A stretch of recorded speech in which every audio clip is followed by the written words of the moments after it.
Maravilha, maravilha, minha gente. Becklerzinho.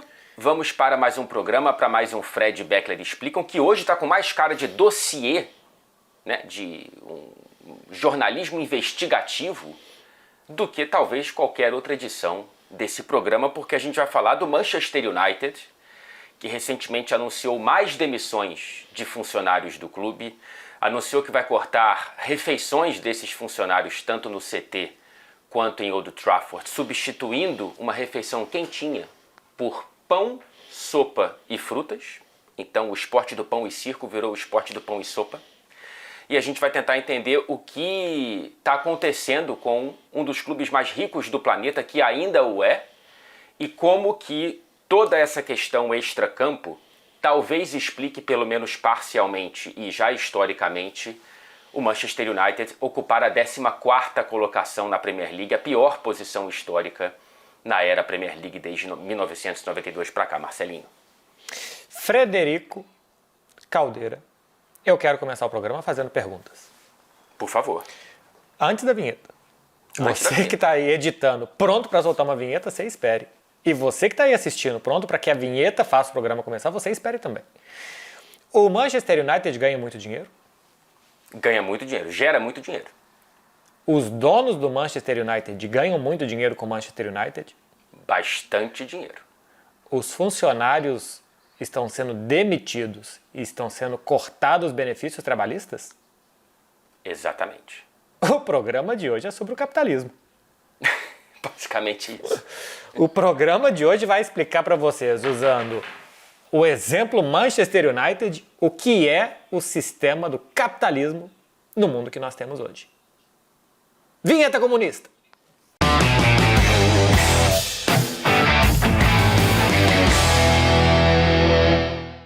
Fred Caldeira, como tudo no capitalismo, a coisa começa com a família. E a gente vai mostrar para vocês aqui como que a família Glazers transformou o Manchester United. Em 2005, se tornou o primeiro clube inglês a ser comprado por um americano. A família Glazer já era acionista desde 2003 e depois de 2 anos passou a ter 98% das ações do clube. Antes disso, era 3%. A venda para a família chegou a quase 800 milhões de libras. E um detalhe, 660 milhões foram pagos com empréstimos realizados pelos Glazers em nome do Manchester United. As parcelas dessa dívida e os juros sempre foram pagos com dinheiro do Manchester United e não dos Glazers. Atualmente essa dívida ainda existe, é maior, é de 730 milhões de libras e só em juros o Manchester United já pagou 834 milhões desde que essa dívida foi criada. Se eu não entendi mal, os caras compraram, estão pagando com dinheiro do próprio clube e aumentando a dívida, é isso? Exatamente isso. Me deu até uma ideia, assim, já que a gente está falando de capitalismo, de neoliberalismo e tudo mais, eu talvez, depois desse programa, com essa introdução, eu vou bater na porta da Ferrari e falar, eu posso comprar uma Ferrari com empréstimo no nome da Ferrari e a Ferrari paga o empréstimo para eu ter uma Ferrari? Ou então você pode também pedir um empréstimo de 1 trilhão de euros para um banco, comprar o banco e não pagar o empréstimo. Exato. Exatamente. E depois ainda tirar dinheiro do banco, né? Para além do empréstimo. Cara, é uma loucura. Isso realmente aconteceu. Isso está documentado. Isso foi aceito por todos os envolvidos. Eu sei que tecnicamente, por mais absurdo que pareça, isso é legal. Não de bacana, mas de ser algo que a legislação permite. Eu acho isso uma loucura, cara. Porque além de tudo isso, né, do United ter que pagar para ter o privilégio de ter a família Glazer como dona do clube, os Glazers pegaram para si, por anos a fio, dividendos como acionistas majoritários da parcela de um orçamento bilionário de, repito, um dos clubes mais ricos do planeta. Somente entre 16 e 2016 e 2022, o clube pagou em dividendos para a família Glazer 156 milhões de libras. Só para a gente explicar para o adolescente que está assistindo a gente, não sabe o que é dividendo, basicamente é o dinheiro que entra no clube. É o lucro que sobra depois de pagar todas as despesas, o que sobra é o dividendo. E aí você divide aquilo entre os donos. Basicamente você compra alguma coisa e você quer ter lucro com aquela coisa. Então esses 156 milhões é o que eles pegaram do lucro do Manchester United, não é isso? Porque eu também sou um pouco adolescente. Eu também sou um pouco, mas eu acho que é isso mesmo. E não é uma prática muito comum no futebol, tá? Isso é uma prática muito comum em qualquer empresa que se abra para a bolsa e para acionistas e tudo mais, mas isso não é uma prática muito comum no futebol, por isso choca um pouco mais. Somando a dívida criada pelos Glazers para a compra do United pelos Glazers aos dividendos entregues para os Glazers, a família custou ao clube bem mais de 1 bilhão, com B de bola, de bilhão, ao Manchester United nos últimos 20 anos. O Manchester United é o único clube da Premier League que entre 2013 e 2023, né, na última década contábil que a gente tem aí acesso aos números, em que os donos tiraram mais dinheiro do clube do que colocaram, e aí a gente coloca esse gráfico na tela produzido pelo Swiss Rumble, que é um perfil aqui em inglês muito confiável de alguém que estuda as contas dos clubes e traz diversas perspectivas muito interessantes. E nesse gráfico a gente vê no topo os donos que mais investiram nos clubes nessa década. Então tá ali, por exemplo, o Everton. E embaixo, tudo em vermelho, são os clubes que os donos colocaram mais do que tiraram. O único em verde, verde para a família Glazer, é o Manchester United, que tem aí 177 milhões retirados no total dessa década em dividendos pelos americanos. Parece um negócio bastante interessante para um lado. Que não é o lado do torcedor do Manchester United nem o lado do clube. Você investe pouco ou nada e ainda tira o que sobra daquilo ali. Curiosamente, depois a gestão esportiva também foi a que foi, papo para daqui a pouco. Em dezembro de 2023, o Manchester United já anunciou a venda de 25% do clube para o Sir Jim Ratcliffe. Como se diz? Ratcliffe. Parece nome de um super-herói ou um espião. Acho que mais espião. Se o espião tinha que chamar Toby. Quem é que um dia vai achar que o Toby vai estar envolvido numa missão secreta? Agora, Ratcliffe, você imagina que possa estar sim. O cara já vende smoking de fábrica. Ele é apontado, inclusive, pelo Sunday Times como a pessoa mais rica do Reino Unido. Ele é dono da petroquímica Ineos, que pagou 1,3 bi por esses 25% do Manchester United. O que acontece aqui também, que é curioso, o negócio, o futebol valoriza, né? Então a gente pega o que os Glazers pagaram em 2005, o Manchester United tem uma valorização grande, o que seria natural, sem os Glazers, mas é muito rentável comprar um clube de futebol. Às vezes você pode se perguntar, por que as SAFs estão aparecendo? Então, porque é rentável. O negócio valoriza, os clubes valorizam, e depois quando você vende, é muito normal que você venda por um valor muito mais caro, é melhor do que qualquer outro tipo de investimento, ainda que o clube seja mal gerido. Só não pode acabar. Mas se o clube é relativamente gerido, o negócio, o futebol e as ligas valorizando fazem com que o clube também se valorize.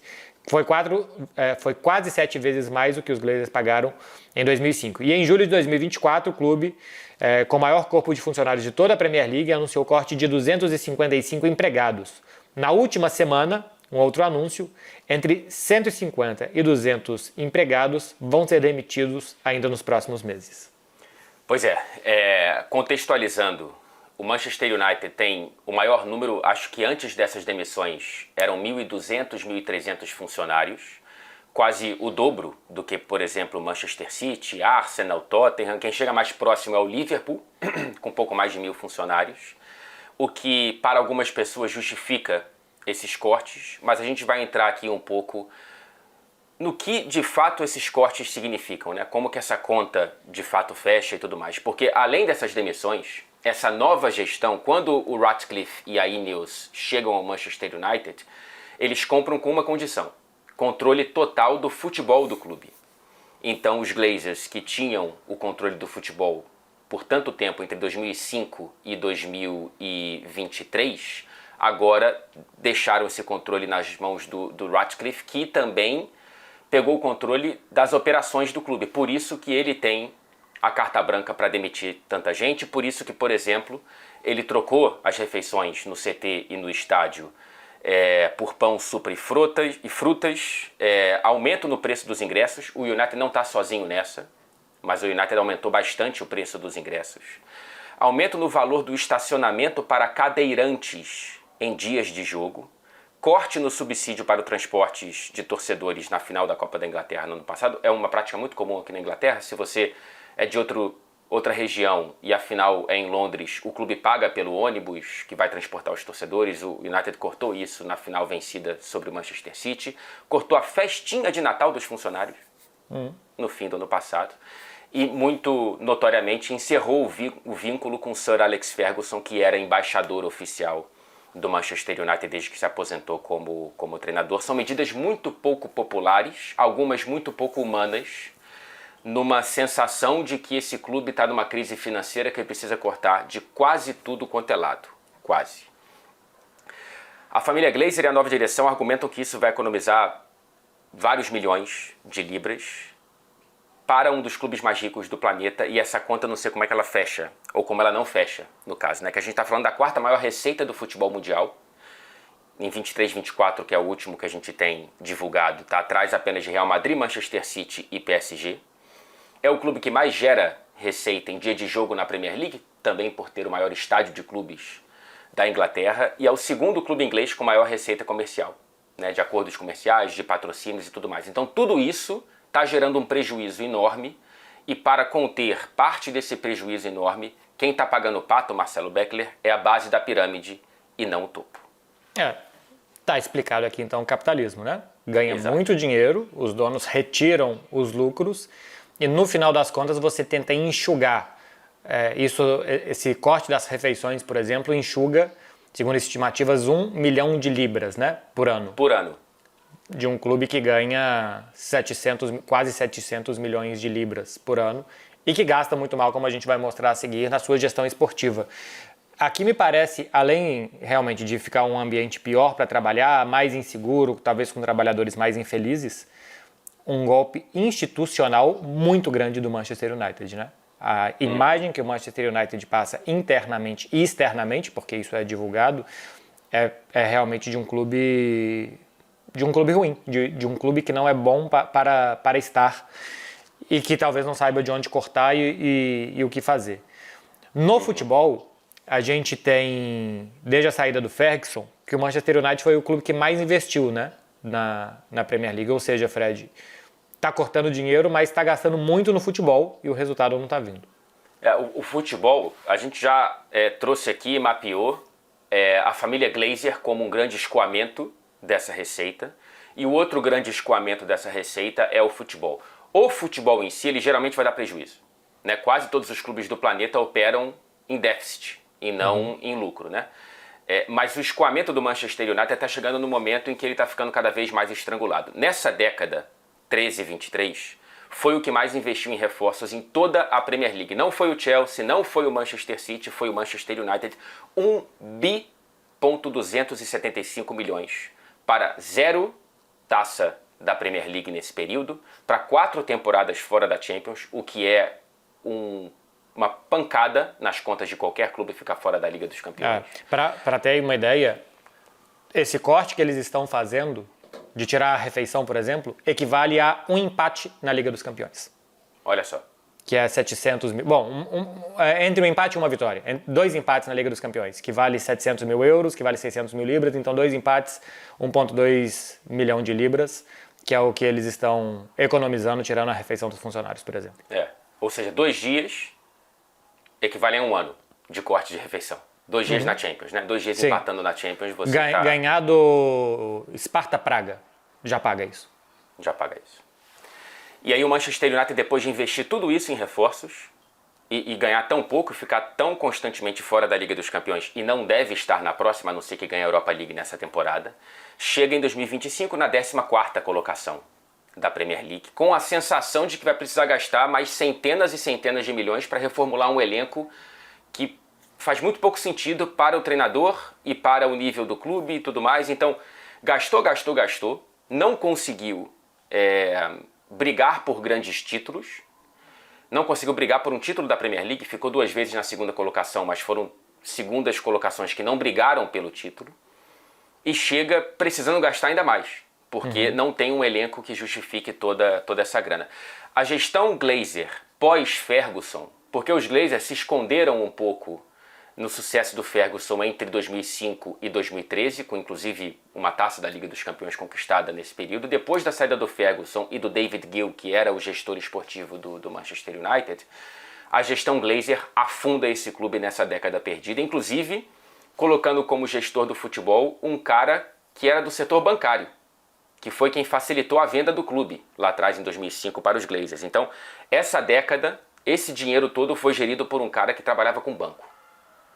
É basicamente isso que a família Glazer fez com o clube, até a chegada do Ratcliffe e a entrega do controle do futebol para essa nova gestão, Beckler.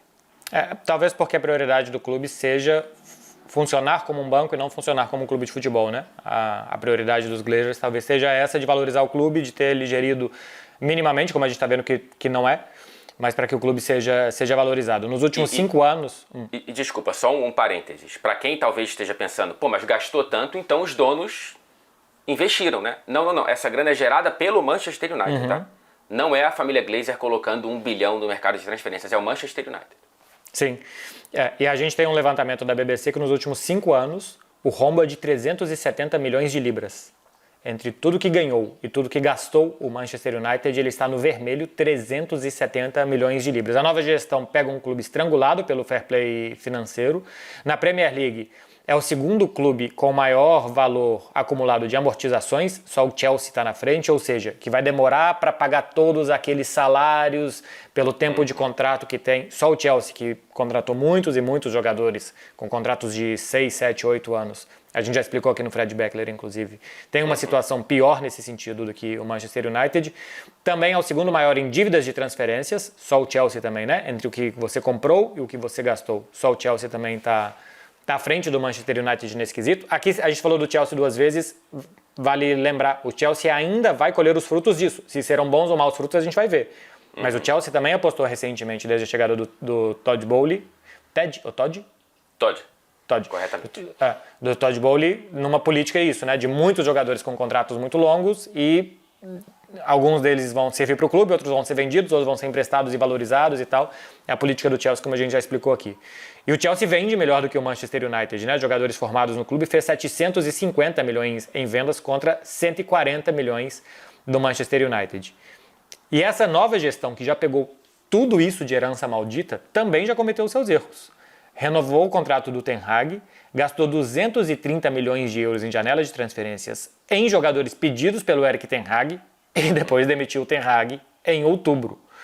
Com as demissões do Ten Hag e do diretor que tinha chegado do Newcastle, né? O Dan Ashworth. É isso, né? Isso. Foram gastos 14 milhões e meio de euros só para demitir. E a economia com as refeições de 1 milhão. Daria para pagar 15 anos de refeição para os funcionários só com decisões tomadas nos últimos meses esportivas e para corrigir rota de erros anteriores. Pois é, e aí a sensação do clube é que com tudo isso, com todos esses cortes e com toda a necessidade de reformular o elenco para o Ruben Amorim e para ver se consegue levantar o Manchester United, o clube ainda precisa vender para comprar, porque está estrangulado por todas essas razões no fair play financeiro. Acho que os tickets premiados são Antony e Rashford, ver se o Antony se valoriza no bet para conseguir reaver um pouco. Vai ser um prejuízo pelo que pagou pelo Antony, 100 milhões de euros, mas para ver se consegue estancar um pouco essa sangria. E o Rashford principalmente porque quando você vende alguém que você formou, você recebe tudo, né? Limpo. Não é o Antony que você tem que deduzir os 100 milhões do valor que você conseguir vender. É por isso que o Chelsea consegue ter uma situação muito melhor do que o Manchester United, porque vende muito bem jogadores de uma base que é muito frutífera. O Manchester United, na última década, é apenas o 13º clube que melhor vende em toda a Premier League. Então, por tudo isso, cara, chega nessa situação em que é claro que tem os problemas do Ruben Amorim, é claro que tem a questão de encaixe do treinador com o elenco, mas quando a gente olha para todo esse contexto, dá para entender muito mais facilmente por que o Manchester United está onde está do que assistindo a um jogo do Manchester United hoje em dia.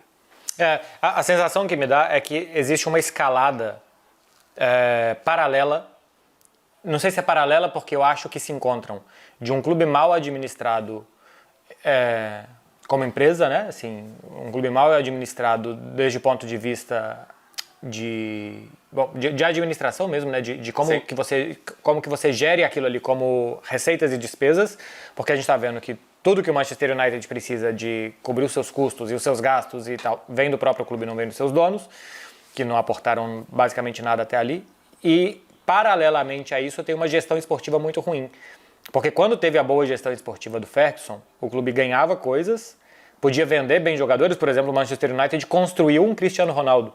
Buscou bem e depois vendeu muito bem o Cristiano Ronaldo.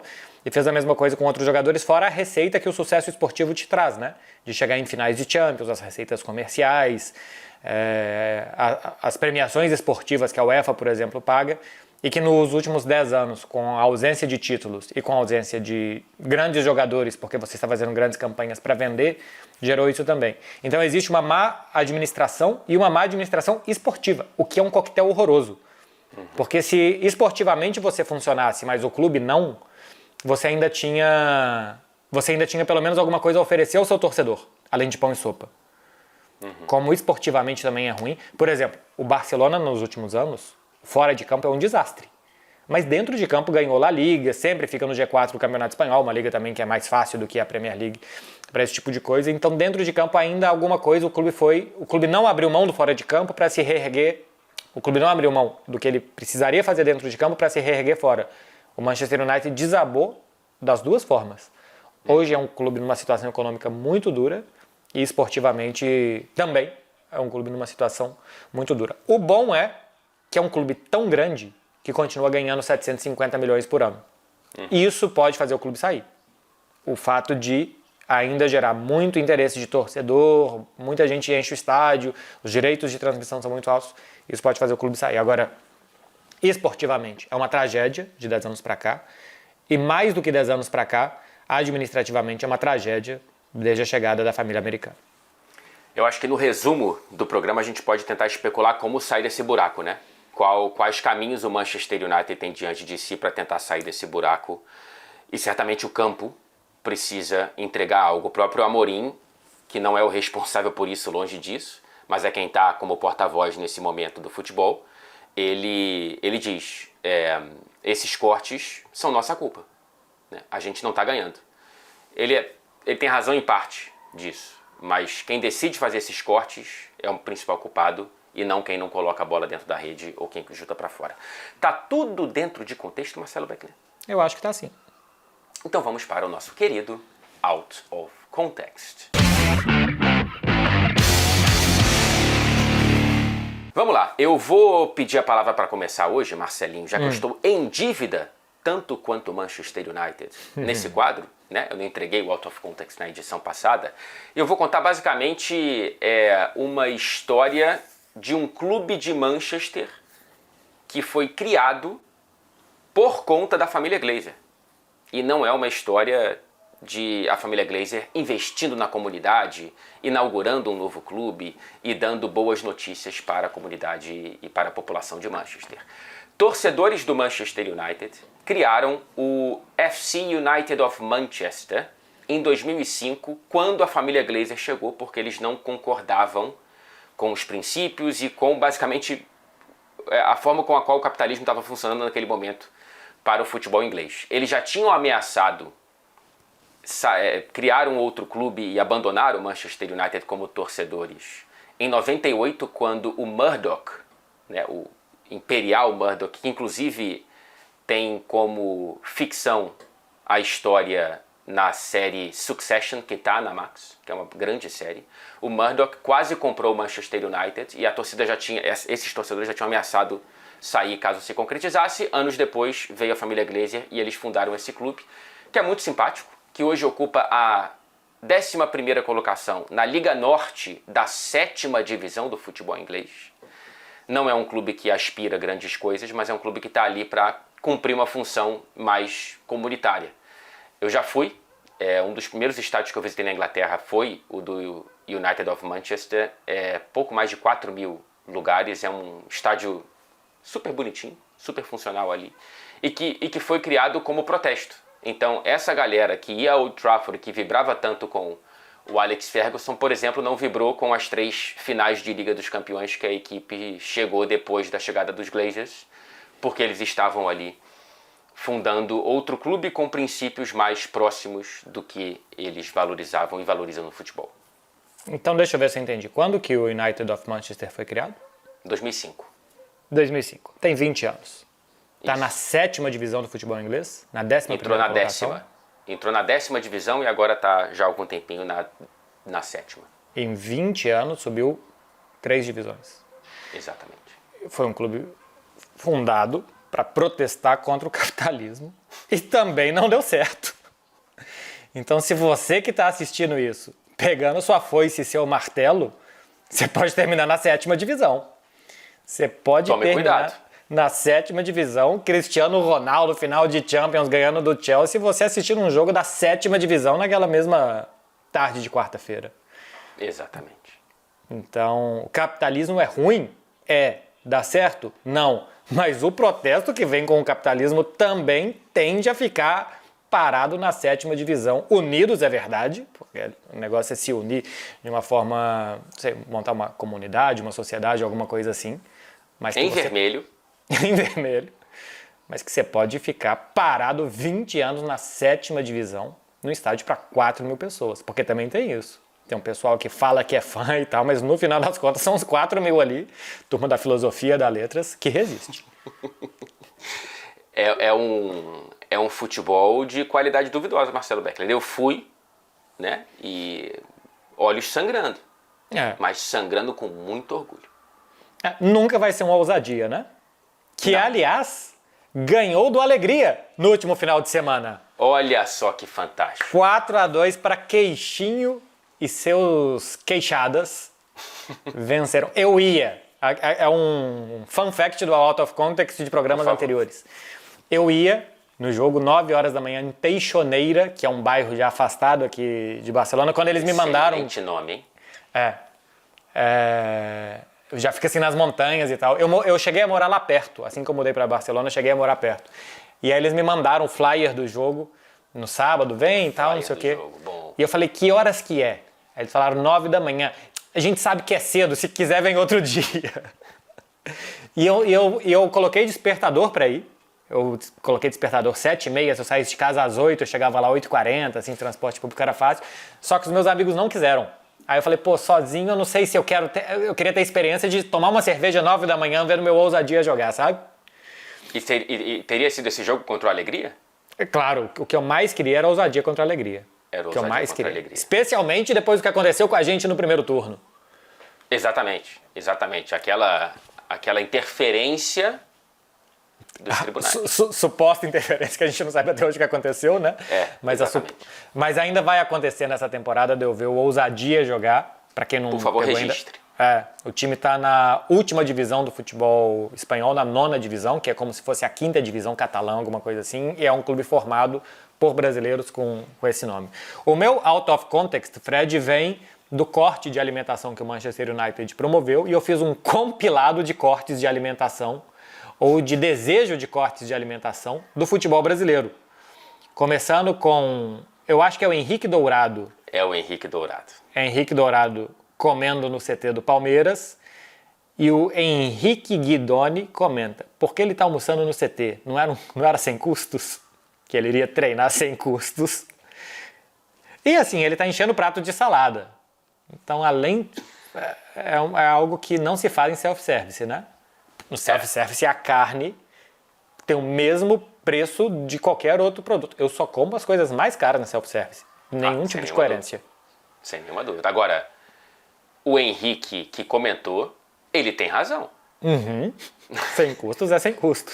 Sem custos é sem custos. O cara chega com o próprio carro, paga pelo estacionamento, leva comida, leva chuteira, leva ali o gelzinho que ele quiser passar. O uniforme para casa e ele lava. Ele lá. Sem custos é sem custos. Em 2016, aconteceu também no Flamengo, o jogador Wallace comunicou após o jantar que não atuará mais pelo Flamengo. O atleta deixou a contratação e retornou ao Rio. E o Leonardo Tadeu ainda jantou? Realmente é um comunicado do Flamengo que não faz sentido colocar que comunicou após o jantar. O jantar não tem nenhuma relevância para um jogador não continuar no clube. Não tem nenhum sentido. Nenhuma. O Flamengo deixou ali de economizar, vamos colocar aí uns R$200, se tivesse anunciado a saída antes do jantar. Pô, R$200 um jantar? Só se os caras tivessem, sei lá, jantar no hotel, no restaurante, com todo mundo. Não sei. Essa rapaziada aí... Eu tenho a sei, sensação que quem fez o comunicado do Flamengo sabia o que estava fazendo. Você acha? Sabia que estava colocando após o jantar. Tava deixando uma isca ali? É. Porque não faz nenhum sentido isso daqui, cara. Não faz nenhum sentido você colocar isso daqui. Lembrando que se o valor foi de R$200, que é uma refeição, né, top para jogadores de alto nível, com esse valor o Wallace compraria 3 livros. Exatamente. O que seria um problema ainda, né? O zagueiro leitor. Ó, e tem um clássico que é comunidade do Vasco no Facebook. Dinamite foi visto jantando essa noite na Barra. E o famosíssimo puta que pariu o time nessa situação e o cara jantando. Isso aí é para tatuar. É. O time nessa situação e o cara jantando é absolutamente fantástico. Acho que o Vasco tinha perdido alguma coisa assim e tal, e o Vasco perdeu de tarde, de noite o Dinamite foi jantar. Não podia. Não é que ele tava numa festa, que ele tava, o time nessa situação e o cara jantando. Exatamente. Porque quem comentou, que foi o Alírio Passos Neto, não deve ter jantado. Ele tava puto. Ele tava com quem puto, jantou. não jantou. Exatamente. Com quem jantou. Então, imagina só se isso fosse uma regra, o pessoal do United of Manchester já tinha morrido de fome. Exatamente. E eu quero ainda trazer 2 acontecimentos que sempre que o Barcelona está em crise econômica, vem à tona, que é o trauma ou a fórmula mágica que o Barcelona tem de acabar com seus problemas econômicos, que é proibir o xerox colorido. Recentemente aconteceu, João Laporta assumiu uma crise absurda deixada pelo Bartomeu. Ele falou, a gente pegou o clube numa situação tão crítica que não tinha dinheiro para tirar xerox colorido. E eu fui buscar essa matéria. Só que eu achei algo melhor ainda. Porque quando o Laporta deixou o clube em 2010, assumiu o Sandro Rosell, e ele adotou uma política de austeridade que tinha uma dívida de 400 milhões, e ele deu uma entrevista falando, tiramos o catering, que é, né, a alimentação, e aí eu vi 2 aspas diferentes. Tiramos o catering dos nossos guarda-costas nos eventos, o que eu acho uma tática muito ruim, deixar um guarda-costas com fome. Desnutrido? Desnutrido. O cara vai correr, tem uma crise de hipoglicemia, cai e não consegue proteger. Mas eu vi uma outra que é, tiramos o catering, vírgula, e os nossos guarda-espaldas, os nossos guarda-costas nos eventos. Então, assim, eles tiraram tanto a comida como os guarda-costas. E depois ainda fala, também tiramos os xerox incoloridos, a partir de agora em preto e branco. E isso iria economizar 30 mil euros ao Barcelona por ano. 30 mil. 30 mil é a alimentação de um jogador. E 30 mil é a alimentação de um guarda-costas. De um guarda-costas. Né? E não vai ser Henrique Dourado comendo tomate e alface, não. Cara, essa da xerox é muito boa. Por que eles são tão vezes, fixados, cara? Exatamente. Por que eles são tão fixados com isso? Imagina o cara lá do marketing do Barcelona. Pô, esse é o novo uniforme. Ninguém sabe se é do Barcelona ou se é do Galo, sabe assim, preto e branco listrado. Pode ser qualquer coisa. É por isso que daqui a pouco sai essas coisas igual a gente viu quadriculado, parecendo um uniforme da Croácia. O uniforme marca-texto não estava na xerox, então o cara aprovou sem saber que ia ser daquela cor. Às vezes ele coloca o marca-texto em cima do uniforme só para fazer alguma coisa e como é a única coisa colorida, forma uma camisa verde fluorescente sem o clube querer. Exatamente. Ele nem queria. Um acidente. Cara, eles são fixados 30 mil euros. Eu já ouvi um caso de um jogador do Barcelona que foi jantar em Milão, pegou um jato, jantou e voltou e gastou 30 mil euros numa noite. É o que o Barcelona economiza num ano com toner de impressora, como se fosse fazer alguma diferença na economia do clube, que arrecada 700 milhões também por temporada, tirar o xerox colorido. Eu espero que os Glazers não vejam esse programa, porque é uma belíssima ideia, seguindo nessa onda que o Manchester United está. Cara, impressionante. É bom demais. Cara, é isso. A situação, o time nessa situação e os caras jantando. É o resumo desse programa. Os caras jantando. O time nessa situação, os caras tirando xerox colorido. Exatamente. Imagina. Olha, temos uma indicação. Temos uma indicação da nossa queridinha Max. Já falei aqui do Succession, né? Que é a história baseada no Murdoch. Mas também temos o White Lotus. É uma série que já tem bastante sucesso, né? Uma série que já tem números maravilhosos e que faz... muita gente gosta bastante. Tá na minha lista, eu tenho que assistir. E temos a nova temporada que já está na Max. É uma série que venceu o Emmy. Olha só. E que vem com novas histórias, dessa vez na Tailândia. O que será que espera os hóspedes do luxuoso resort? Não perca a terceira temporada de White Lotus. Todo domingo temos um novo episódio e ela já está disponível na HBO e na Max. Você já viu White Lotus, Marcelo? Não, mas se a gente for pensar pela lógica desse programa, se bobear é Green Lotus e não teve dinheiro pro xerox colorido, teve que ficar White Lotus. E o que espera o pessoal nesse hotel? Eu duvido que seja o jantar. Pão e fruta. Pão e fruta. Hoje nós temos banana e sopa de cebola de jantar. Resumo. Fred Caldeira, como que você resume o capitalismo? Complicado. Complicado que o pessoal na base da pirâmide está realmente tomando pancada atrás de pancada. Cara, eu fico tentando pensar assim, o Manchester United, para sair desse buraco, ele está tomando atitudes que são, na minha visão, absurdas, para tentar tapar um buraco que é muito maior do que o melhor dos casos nesses cortes de gastos. O campo tem sido o grande escoamento ao lado dos donos. E os donos serem um escoamento de dinheiro e não uma injeção de dinheiro é um contrassenso absurdo que realmente eu fico um pouco assustado de como isso foi permitido, e o United, por não ser um clube associativo, os torcedores não têm muito o que fazer. Né? Eu vi muita gente perguntando nas redes sociais, por que os sócios... Não tem sócio. Tem no máximo o cara lá que paga o valor anual para ter o seu lugar dentro de Old Trafford. Ele vai lá, leva faixa, canta música, protesta, etc. e tal. Até invadiram o campo. Contra o Liverpool não tem tanto tempo assim. Mas não tem muito mais o que fazer. É diferente do Barcelona, é diferente do Real Madrid, é diferente de outros clubes, os clubes alemães, que você tem um quadro, um corpo de torcedores, são proprietários, né? Recentemente, os torcedores do News Old Boys invadiram o clube para exigir a renúncia do presidente. É uma atitude drástica, que a gente não recomenda ninguém a fazer, mas que pode ter alguma saída. No Manchester United não dá, você tem que pegar um avião e ir para os Estados Unidos. Essa questão. Né? O cara não tá nem no CT. O cara nem vai aos jogos. Assim, a gente vê algum Glazer, algum da família. Aliás, isso é uma coisa muito engraçada, né? Se fosse uma família russa, tava toda a imprensa inglesa chamando de oligarca. Se fosse alguém do Oriente Médio, seria o sheik. Né? Agora, como é americano, é bilionário. E aí pode. E aí tá tudo certo. Né? A família Glazer pode, porque ela é americana, ela não é de uma parte do mundo que a gente não gosta e torce o nariz, e a gente vai tentar colocar rótulos que sejam negativos. Né? O bilionário é uma questão muito positiva na visão de muita gente. Então a família Glazer pouco vai aos estádios e nem esse protesto elas veem em loco. Né? Talvez chegue lá no aplicativo de notícias deles nos Estados Unidos. Mas para sair desse buraco, cara, é questão de passo a passo, né?